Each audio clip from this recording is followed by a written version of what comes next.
You know what's interesting about that? We get 8 hours. I'm sorry, 8 weeks in the summer. You get 4 hours. Think about that. And then we get preseason. You get 4 hours in preseason. It's become such a long off season. So you can only imagine what our team feels like right now. You know, they're so excited for this season to get tipped off tomorrow night. So I'm obviously we're jacked up and we're excited about it. Coming from Delaware into this week, good solid week of practice.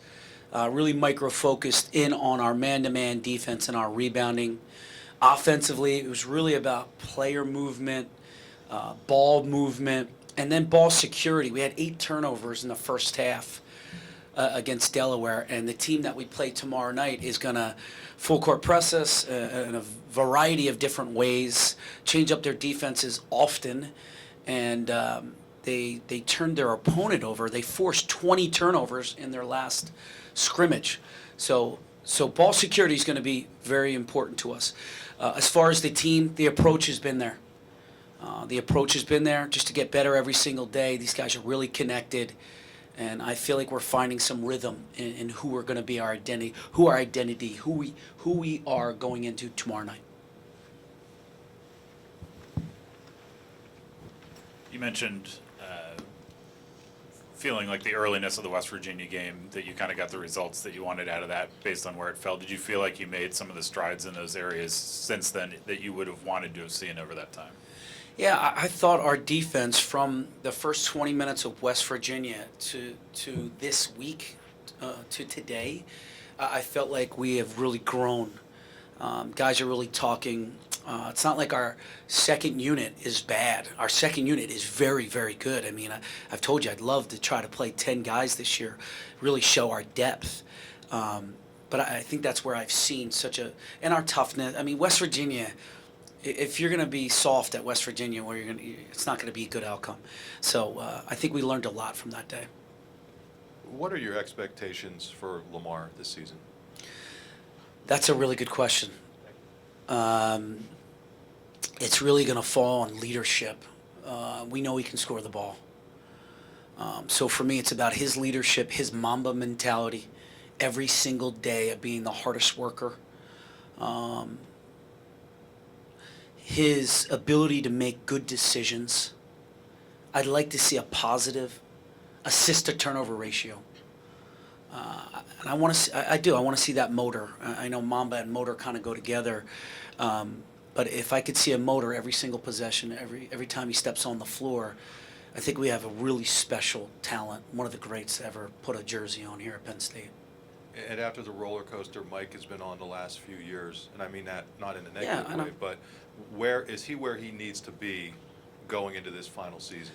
You know what? Going into this season, yes. I was going to give you the day-to-day, Mark, but you know what? He's had a good 2 weeks of practice, good 2 weeks academically. He's taken care of everything he needs to take care of off the floor. On the floor, he's dominating in practice. He dominated at Delaware.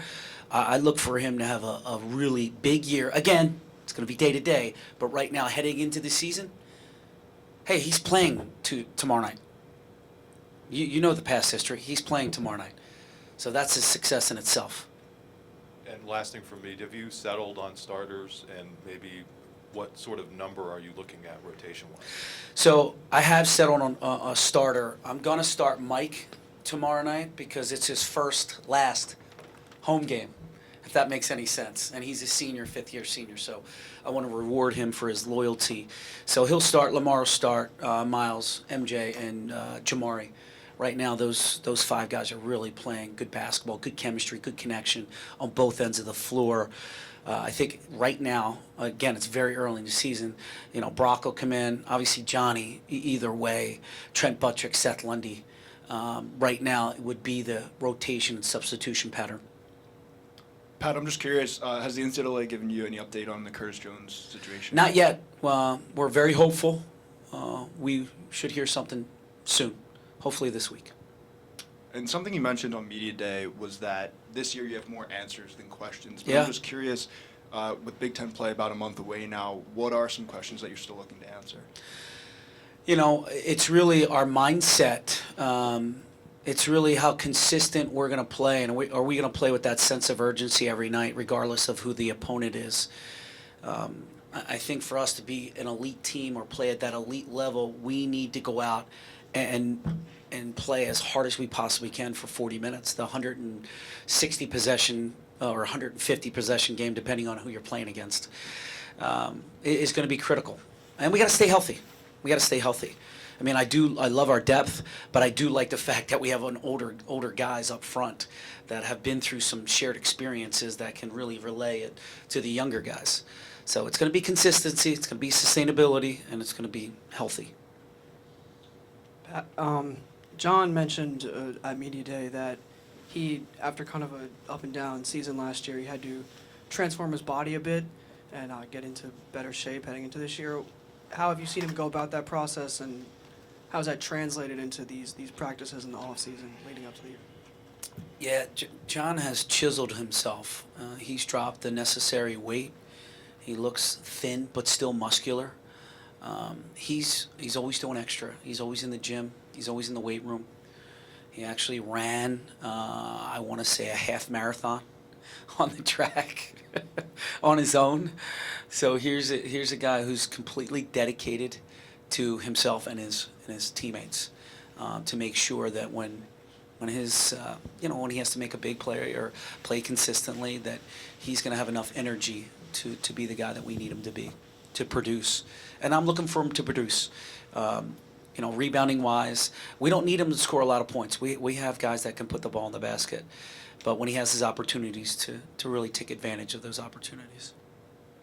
Pat, you mentioned a long off-season, long preseason. Is there a point where you realize that these guys need to play someone else and, going head-to-head at practice every day, they need to see other people?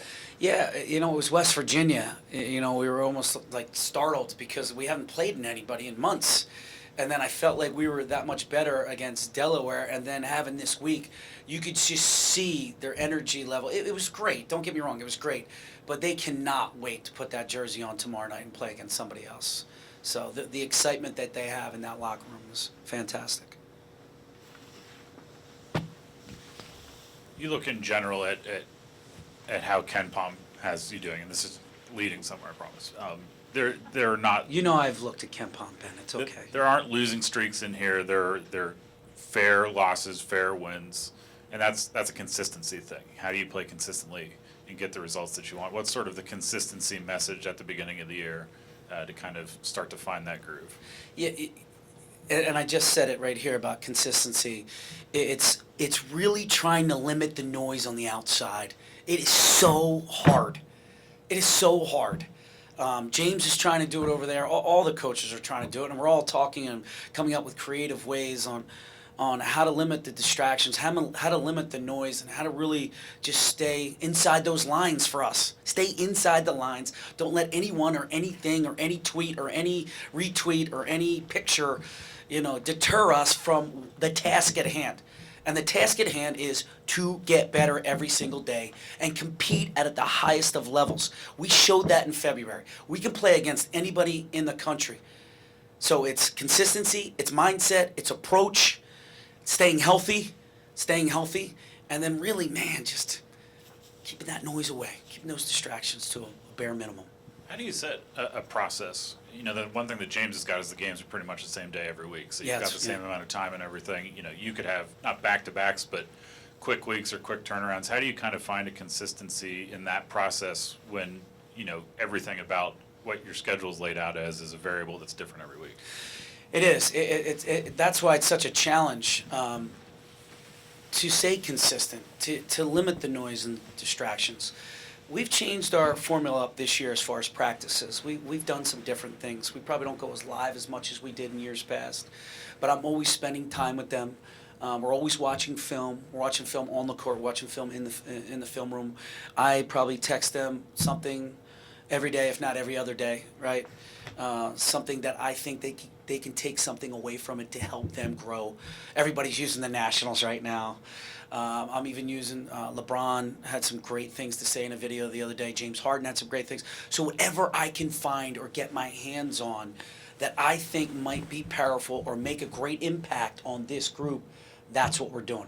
And I've also challenged the Leadership Council right now, which is John, Jamari, Curtis, and Lamar, to come up with ideas themselves to help us stay micro-focused on the task at hand, and that's to get better every single day and worry about today. Can't worry about tomorrow, it's gone. Can't worry about tomorrow.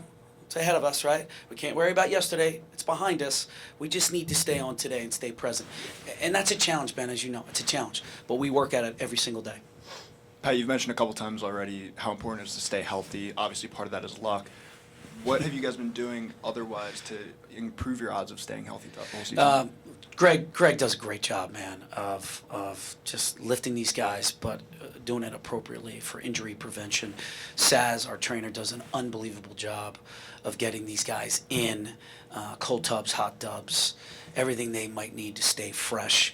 We tell them to find a routine of greatness, and that's not just about shooting. That's also about getting in the training room and taking care of your bodies. Here's a perfect example, Ben.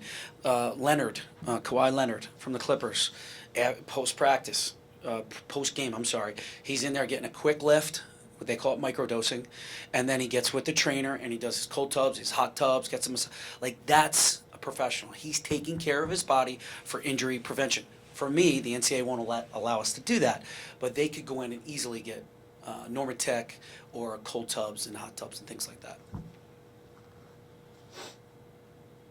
Any other questions for Coach Chambers? Here we go. We'll see everybody. See you tomorrow. Take care. You guys stay healthy too.